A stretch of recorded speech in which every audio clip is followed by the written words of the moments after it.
नमस्कार दोस्तों, जय सिया राम। धार्मिक एपिसोड के तीसरे एपिसोड में हम प्रवेश करने जा रहे हैं और आज मैं अपने दिल की बात बताना चाह रहा हूँ। दिवाली सामने है। सबसे पहले दिवाली के पहले ही आप सबको बहुत सारी शुभकामनाएं। आपका जीवन मंगलमय हो। हमारे ऋषि मुनियों ने बहुत सारे त्यौहार बनाए हैं। अन्य धर्मों में आपको 1, 2, 3, 4 त्यौहार मिलेंगे, लेकिन हमारे सनातन धर्म में सैकड़ों त्यौहार हैं। कभी कभी तो एक के साथ 2-3 त्यौहार इकट्ठे आ जाते हैं। लेकिन क्या इतने सारे त्यौहार हमें क्यों दिए गए हैं? तो सबसे पहली बात, हम जिस लोक में हैं उसे कहते हैं मृत्यु लोक, जहाँ पर दुख अपने आप आता है, जहाँ पर तकलीफें अपने आप आती हैं, लेकिन सुख के लिए हमें प्रयास करने पड़ते हैं। तो इस दिवाली को हम इस रूप में देखें।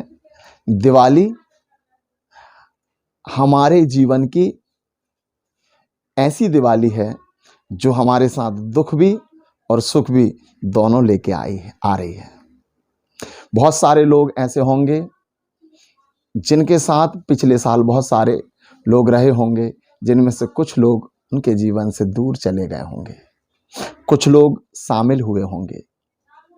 लेकिन एक चीज ध्यान रखिएगा, जिंदगी में हमें खुश रहना है। इस विचार को दृढ़ कर लीजिए। अब खुश रहने के लिए दुख और सुख दोनों की जरूरत है।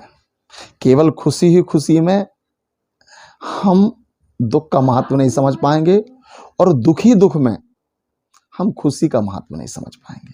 तो इस दिवाली हमें जिससे भी मिलना है उससे ऐसे मिलना है जैसे हमारे जीवन में ये फिर कभी नहीं मिलेंगे।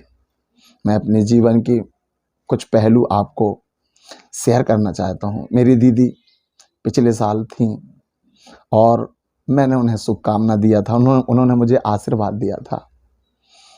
आज वो मेरे साथ नहीं हैं, लेकिन उनकी यादें, उनके बहुत सारी जीवन की यादें जो मुझे भावुक भी कर रही हैं, जो मेरे आंखों में आंसू भी ला रही हैं।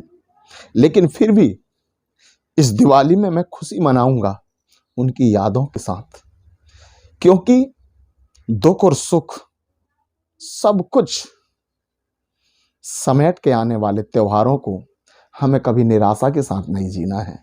जिनके भी अपने कोई उनसे दूर हुए हों, उनकी यादों के साथ, खुशी के साथ दुख और सुख को समेटी हुई दिवाली आप मनाइए।